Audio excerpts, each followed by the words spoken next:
পরশুদিন আমি মেসেজ পেলাম এডিবি $900 মিলিয়ন আমাদেরকে অ্যাপ্রুভ হয়েছে, তাই না? 500 আর $400 মিলিয়ন। গতকাল ওয়ার্ল্ড ব্যাংক $500 মিলিয়ন অ্যাপ্রুভ করেছে। আচ্ছা, তারপরে অফির 110 মিলিয়ন আমাকে তো লিস্ট দিয়েছে। তারপরে জাইকা $414 মিলিয়ন। তারপরে এখানে আছে এআইবি দেবে আপনার $400 মিলিয়ন। যাক, ইতিমধ্যে এটা কিন্তু জাস্ট একেবারে হাল নাগাদ খবর যে অর্থায়নটা যেটা এসছে মেইনলি এটা বাজেট সাপোর্ট আসছে, সেটা প্রায় 2.3 বিলিয়ন। যাই হোক, আমি ব্র্যাক করছি না, আমি খুব ইসে করছি না, অহংকার বলছি এটা হচ্ছে। এটা হলো প্রুফ যে আমাদের পারফরম্যান্স সবার সম্মিলিত, ব্যবসায়ী বলুন, ইন্ডিভিজুয়াল বলুন, অত্যন্ত সন্তোষ না হলে এটা আশ্বস্ত না। তারপরে এর আগে কিন্তু প্রকল্প সাপোর্ট আছে, প্রকল্পগুলো আবার ফোর্থকামিং ওটা আসতেছে। প্রকল্প একটা বিরাট লিস্ট দিয়ে আমার কাছে যাও, সেখানে আসবে প্রায় 5.1 বিলিয়ন প্রকল্প বিভিন্ন সময়। সেটা বড় কথা না যে আমরা হল কি খুব খারাপ ম্যানেজ করলে বা আমাদের উপর যদি কনফিডেন্স না থাকে, ডেফিনেটলি বাইরের যারা সংস্থা তারা করতো না। এখন প্রশ্ন হয়তো আপনারা অনেক সময় লিখবেন, অনেক অর্থনীতিবিদ আছে তো, বলো এই দেশ দেনায় জর্জরিত হচ্ছে, দেনায়। আমরা এইটা লক্ষ্য করছি যে আমরা খুব বেশি দেনা না করি এবং সেটার জন্য আমরা ডেট সাস্টেনেবিলিটি, বাংলাদেশে কিন্তু ডিফল্ট হয় না একবারও, এটা কিন্তু আমাদের একটা গর্বের বিষয়। ডিফল্ট একবারও করি না কাউকে, অর্থাৎ আমরা চাই না যে আমরা ভবিষ্যতে ডিফল্টার হই। সেকেন্ড হলো ভবিষ্যতে প্রজন্মের উপর আমরা বিরাট ঋণের বোঝা বা চাপাতে চাই না। আর থার্ড কনসিডারেশন আমাদের হলো যে একটা ভ্যালু ফর মানি, যে টাকাটা আনবো সেটা ইউটিলাইজ যেন করে। এই 5 টাকা দিয়ে আনবো, 2 টাকা ইউজ করবেন আর 3 টাকা চলে যাবে অন্যখানে, তবে আপনি ইসে করতে পারবেন না, কী জানি বলে, শোধ দিতে পারবেন। ব্যাংকে যেটা হয় 10 কোটি টাকা নিলে 3 কোটিতে 6 কোটি টাকা গুলশান একটা বাড়ি কিনলেন, 4 কোটিতে ইন্ডাস্ট্রিতে লাগাবেন, ডিফল্ট করেন। এটা আমি অনেক জানি, আমার পার্সোনাল অনেক জানাশোনার লোক আছে, বাড়ির পর্দার পেছনে খরচ করেছে 15 লক্ষ টাকা, এটা ব্যাংক থেকে দিয়েছে লোন। ব্যাংক তার পর্দার জন্য লোন দেয় না। যাই হোক, এই ব্যাকগ্রাউন্ডে আমরা যেটা করেছি, বাজেটটা আজকে অ্যাপ্রুভ হয়ে গেছে, রিভাইজ বাজেটও অ্যাপ্রুভ হয়েছে। আমাদের যেটা করেছি ফাইনালি জিডিপি আমরা 5.5 প্রক্ষেপণ করি, তাই না? 5.5।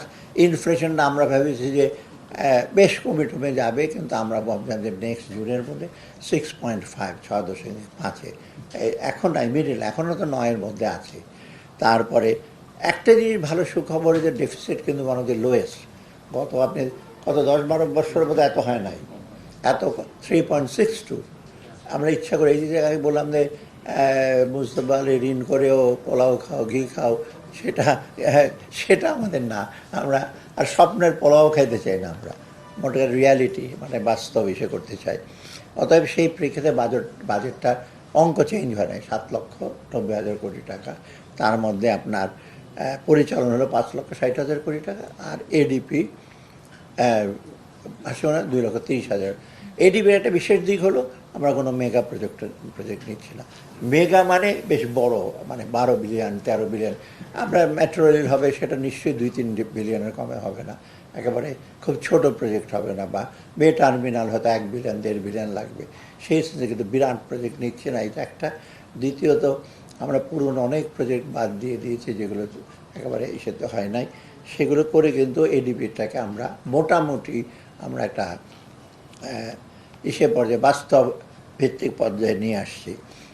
আর বৈদেশিক ঋণের উৎস কিন্তু আমরা 1,01,000 কোটি টাকা, আর এমনি আভ্যন্তরীণ সঞ্চয় 1,17,000 কোটি। এটাই অঙ্কটা বললাম, খালি বলছে যে আমরা অনেক ঋণ করে যাচ্ছি, ঋণ দিন দিন বেড়েই চলেছে। হ্যাঁ, বেড়ে চলেছে, অফকোর্স ইনক্রিমেন্টাল বাড়বে তো, আগেরগুলো তো পুরোপুরি শোধ দিইনি আমরা সেটা।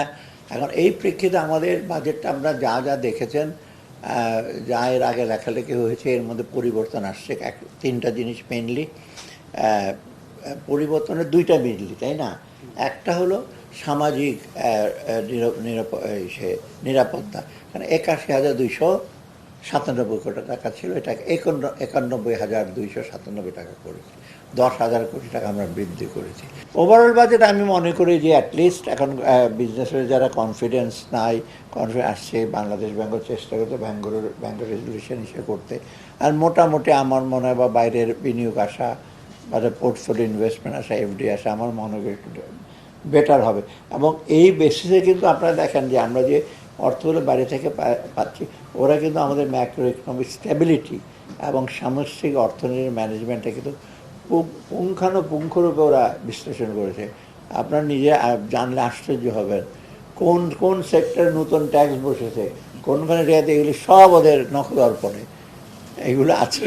তা আমরা তো এখন মানে কি জানি, উই আর মনিটর্ড না ঠিক, আমরা সবার মাইক্রোস্কোপের ভেতরে আছি, অর্থাৎ এর ভেতর থেকে আমাদের কাজটা করতে হচ্ছে।